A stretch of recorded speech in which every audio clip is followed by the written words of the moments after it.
Halo hai teman-teman, kembali lagi bersama Bicara Film. Kali ini saya akan menceritakan sebuah film, yaitu film Contagion.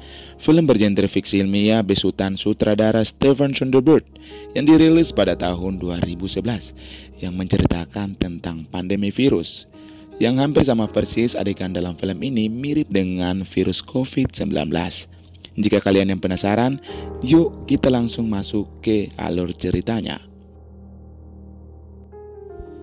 Film dimulai pada hari kedua, di mana kita diperlihatkan seorang wanita yang sedang menunggu keberangkatannya di Bandara Chicago menuju ke Minneapolis, Amerika Serikat.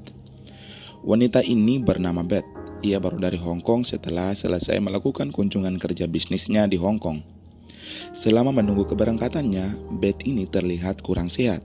Ia beberapa kali terlihat bersin, batuk, dan mukanya yang tampak kecapean. Namun, si Beth ini tidak memerdulikan kesehatannya. Setelah melakukan perjalanan yang begitu panjang, Beth pun tiba di rumahnya. Ia lalu disambut oleh anaknya dan suami keduanya dengan penuh bahagia. Dan ternyata suami dan anaknya ini telah menanti kedatangan si Beth dari tadi. Namun di sisi lain tersiar berita bahwa ada beberapa orang yang melakukan penerbangan berbeda dengan Beth setelah dari Hong Kong ternyata mengalami gejala yang sama. Sebenarnya, ada apa kok mereka yang dari Hong Kong semuanya mengalami gejala atau penyakit yang sama? Oke, kita lanjut. Dan bukan hanya itu, ternyata virus atau penyakit ini sudah menyebar luas dengan cepat dan bukan hanya di Chicago saja, namun ada beberapa negara besar seperti Hong Kong, London, serta Jepang juga mengalami gejala atau penyakit yang sama. Melihat kejadian yang cukup berkaitan dengan berbagai negara itu membuat seorang jurnalis aktivis bernama Alan Cromwell tertarik untuk melakukan penelitian, serta mencari tahu hubungan antara satu kejadian dengan kejadian lainnya untuk memperkuat hasil penelitiannya. Siang itu, Alan mendatangi sebuah kantor berita. Di sana, Alan meminta untuk mereka memaparkan kasus-kasus itu melalui kanal berita secara besar-besaran, supaya masyarakat menjadi lebih waspada. Sayangnya, laporan Alan pada saat itu ditolak oleh pihak penyiar berita lantaran Alan tak mampu memberikan bukti otentik yang dapat ditayangkan. Pihak berita mengkhawatirkan jika berita yang belum disertai bukti itu justru akan menimbulkan kepanikan pada masyarakat. Selain itu, pihak Chicago Disease Control atau CDC juga belum angkat bicara terkait penyakit yang mulai dilaporkan beberapa warganya. Scene lalu berpindah ke keluarga Beth.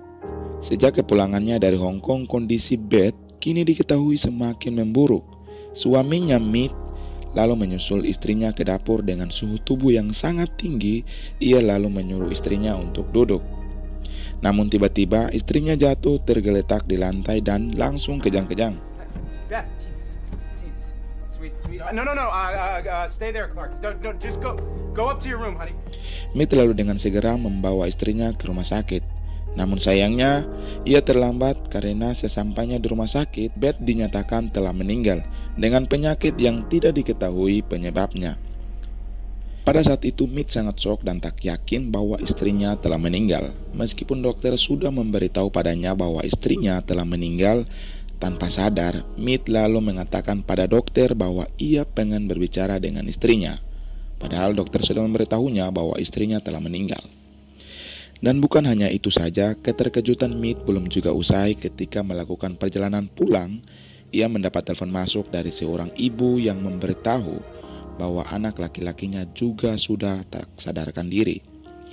Sesampainya di rumah, ia lalu berlari masuk ke kamar dan mendapatkan anaknya telah meninggal. Sepertinya ia mengalami gejala penyakit yang sama seperti ibunya.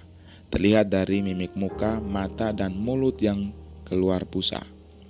Melihat kejadian penyakit aneh ini yang tidak diketahui penyebabnya, membuat para dokter memutuskan untuk mengotopsi Beth. Pada saat itu para dokter melakukan otopsi jenazah Beth. Mereka dikejutkan dengan fakta yang mengerikan. Pasalnya, penyebab kematian Beth dan putranya serupa. Saat itu dokter lalu memerintah pada pihak CDC untuk mengumumkan bahwa adanya pandemik. Pada saat berita pandemi itu telah sampai ke pihak CDC, mereka langsung mengambil sikap mengumumkan secara resmi virus yang ditemukan meskipun sudah terlambat. Sin lalu berpindah ke Mead yang selama ini sudah kontak fisik dengan istri dan anaknya, langsung menjalani isolasi mandiri di rumah sakit. Untungnya, Mead memiliki imunitas kekebalan tubuh yang tinggi sehingga ia tidak terinfeksi virus mematikan itu. Maka Mead langsung dibebaskan dan diizinkan pulang ke rumah. Pada saat itu, pihak CDC langsung melakukan pertemuan mendadak untuk membentuk badan intelijen khusus yang akan turun langsung ke lapangan guna mengetahui siapa saja yang sempat kontak fisik dengan Beth sejak kedatangannya dari Hong Kong. Karena sejauh ini, Beth merupakan orang pertama yang terkonfirmasi membawa virus masuk ke Chicago. Sejak 7 hari kedatangan Beth dari Hong Kong, akhirnya pihak CDC mulai menemui titik terang. Dan mereka langsung mengamati setiap pergerakan dari virus ini dan langsung menarik kesimpulan bahwa sejenis virus ini sama seperti virus babi, kelelawar, dan SARS yang terjadi beberapa tahun lalu. Itu artinya virus mematikan ini dapat bermutasi pada manusia dengan begitu cepat. Hal ini membuat pihak CDC harus berusaha keras untuk menemukan vaksin yang tepat agar bisa didistribusikan untuk mencegah penyebaran virus yang semakin meluas. Di sisi lain, salah satu pihak badan intelijen bernama Dr. Leonora yang sedang melakukan pengamatan video perjalanan Beth semasa di Hong Kong justru diculik oleh sekelompok orang yang tidak diketahui. Pencuri ini membawa Dr. Leonora ke sebuah desa tempat penampungan anak-anak dan lansia di Cina. Pencuri ini lalu menjelaskan tujuan utamanya ia menculik Dr. Leonora adalah untuk menjadikannya sebagai sandera supaya jika suatu hari nanti ketika vaksin sudah ditemukan, maka tempat penampungan ini menjadi salah satu lokasi yang harus diprioritaskan. Di sisi lain, Dr. Eren, salah satu pihak CDC yang ditugaskan untuk mencegah penyebaran virus di Amerika, justru dikonfirmasi telah terinfeksi virus itu sendiri. Pada saat ia mengetahui bahwa dirinya telah terinfeksi virus ganas itu, membuat Dr. Eren frustasi karena ia sadar bahwa umurnya sudah tidak lama lagi. Lalu pada saat itu Dr. Eren memberitahu atasannya bahwa ia tak bisa melanjutkan tugasnya lagi. Dr. Eren juga berpesan pada atasannya untuk mengecek orang-orang yang pernah kontak dengannya 24 jam terakhir untuk harus segera dilakukan karantina buat mereka. Tak lama kemudian, Dr. Eren lalu dibawa ke tempat penampungan pasien yang terinfeksi virus ganas itu untuk mendapatkan perawatan yang lebih baik. Selang beberapa hari, Dr. Eren lalu mengembuskan nafas terakhirnya. Yang lebih malang lagi, Dr. Eren harus dimakamkan secara massal karena tempat pemakaman sudah penuh dan kantong jenazah sudah tidak tersedia lagi. Dr. Eren juga harus dibaluti dengan kantong mayat agar tidak terkontaminasi dengan petugas kesehatan dan orang-orang yang menguburinya. Dan singkat cerita, penyebaran virus ini semakin meluas di berbagai negara. Jumlah kematian akibat virus ini terus meningkat dengan begitu cepat, sehingga membuat orang-orang harus tetap menggunakan masker, menjaga jarak, mencuci tangan ketika bersentuhan dengan benda lain, memaksimalkan kegiatan di rumah, dan tidak ada pertemuan yang melibatkan banyak orang. Ya, sama persislah dengan COVID-19. Dan bukan hanya hal itu saja, pihak CDC langsung mengambil keputusan untuk melockdown sejumlah kota termasuk Chicago. Sejumlah petugas pun mulai diturunkan di lapangan, pasalnya kericuhan mulai terjadi di mana-mana. Selain itu, penjarahan kian marak karena persediaan makanan mulai menipis. Hari-hari terus berganti dan kota-kota mulai terlihat seperti kota mati, mengingat vaksin yang tak kunjung ditemukan. Hal ini membuat sejumlah pihak khawatir akan terulang lagi peristiwa global pandemi di tahun 1907 lalu. Saat masyarakat mulai putus asa dengan keadaan yang tidak memungkinkan mereka untuk dapat bertahan hidup dengan persediaan makanan yang semakin menipis, Beruntungnya, pada hari ke-30 sejak virus itu menyebar ke seluruh dunia, penemuan vaksin telah menemui titik terang. Namun, pihak CDC belum berani menguji coba vaksin ke dalam tubuh manusia. Pasalnya, pada saat diuji coba pada monyet, vaksin ini tidak memberikan hasil yang positif. Namun karena kepanikan masyarakat membuat pihak CDC khawatir akan virus yang meluas ke berbagai negara, maka Dr. Leorona beranikan diri untuk menyuntik vaksin ke dalam dirinya untuk yang pertama kalinya di uji coba vaksin yang ke-57. Dan beruntungnya, Dr. Leorona menunjukkan perkembangan vaksin yang positif.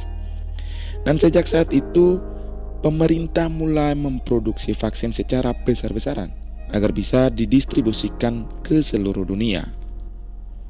Pada saat itu, vaksin sudah dibagikan di berbagai negara. Dengan jumlah produksi vaksin yang terbatas, tentu saja jumlah vaksin tidak mencukupi kebutuhan, mengingat jumlah pasien terinfeksi terus meningkat di seluruh dunia. Kemudian, vaksin resmi disebarluaskan pada hari ke-133 sejak virus ditemukan. Karena jumlah vaksin yang terbatas, maka vaksin diberikan dengan cara undian. Dan sistem undian ini menggunakan tanggal lahir. Jadi jika undiannya yang keluar adalah angka 10 atau 3, maka mereka yang lahir pada angka tersebut resmi mendapatkan vaksin. Lalu di sisi lain, di tengah proses pembagian vaksin, Alan, seorang jurnalis aktivis yang hobinya ngepansos, mulai menyebarkan berita konspirasi bahwasannya bahwa virus yang tersebar saat ini hanyalah sebuah konspirasi kelompok elit tertentu demi memperoleh keuntungannya sendiri. Menurut Alan, setiap orang memiliki imunitas kekebalan tubuh masing-masing dengan berbagai jenis penyakit. Untungnya, teori konspirasi Alan saat itu tidak terlalu berdampak pada proses penyebaran vaksin dan kepercayaan masyarakat pada pemerintah. Selang beberapa menit, Alan lalu ditangkap dari badan intelijen yang menyamar sebagai petugas kebersihan akibat berita hoaks yang disebarkan Alan. Ya, begitulah, di saat-saat seperti ini ada saja orang-orang yang menyebar berita hoaks demi keuntungannya sendiri. Sampai akhirnya di suatu hari, vaksin berhasil diproduksi secara massal dan dibagikan secara merata pada masyarakat, sehingga proses penyuntikan vaksin tidak lagi dilakukan secara undian. Kemudian, bagi mereka yang telah menyuntik vaksin akan mendapatkan gelang berwarna biru sebagai tanda bahwa mereka telah divaksin.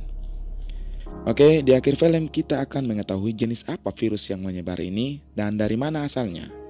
Dan bagian ini kita diperlihatkan sebuah perusahaan bernama Main Alderson, nama perusahaan yang sama dengan tempat kerja seseorang di awal film tadi. Diketahui, perusahaan ini pada saat itu sedang melakukan pembukaan lahan, sehingga ia harus meratakan habitat kelelawar. Kemudian, kelelawar itu berpindah tempat, lalu salah satu kelelawar hinggap di pohon pisang dan memakan buahnya, lalu ia terbang dan hinggap di tempat peternakan babi. Setelah itu, kelelawar ini menjatuhkan pisangnya dan pisang itu dimakan oleh seekor babi. Kemudian, babi ini dibeli untuk diolah di sebuah restoran. Pada saat koki itu sedang mengelola babinya, tiba-tiba Beth memanggilnya untuk foto bersama. Tanpa mencuci tangan, si koki hanya mengelap sisa lendir babi pada serbet ikat pinggangnya. Kemudian ia pergi bersama Beth dan mereka berdua pun berjabat tangan. Disinilah awal mula virus tersebar. Jadi, adegan dalam film Contagion tidak jauh berbeda dengan virus COVID-19 yang sekarang, di mana di film ini pemerintah selalu menganjurkan untuk pakai masker, menjaga jarak, selalu mencuci tangan, dan memaksimalkan bekerja di rumah, dan terjadi lockdown di setiap kota-kota besar. Intinya bahwa kita tetap mematuhi protokol kesehatan dan tetap menjaga kesehatan. Semoga saja vaksin COVID-19 bisa kita terima secara merata. Sekian dari saya, Dolfinus Hikmarlatu, untuk alur cerita film kali ini. Dan jangan lupa untuk like jika kalian suka videonya dan menyupport channel ini dengan menekan tombol subscribe. Dan sampai jumpa di alur cerita film berikutnya.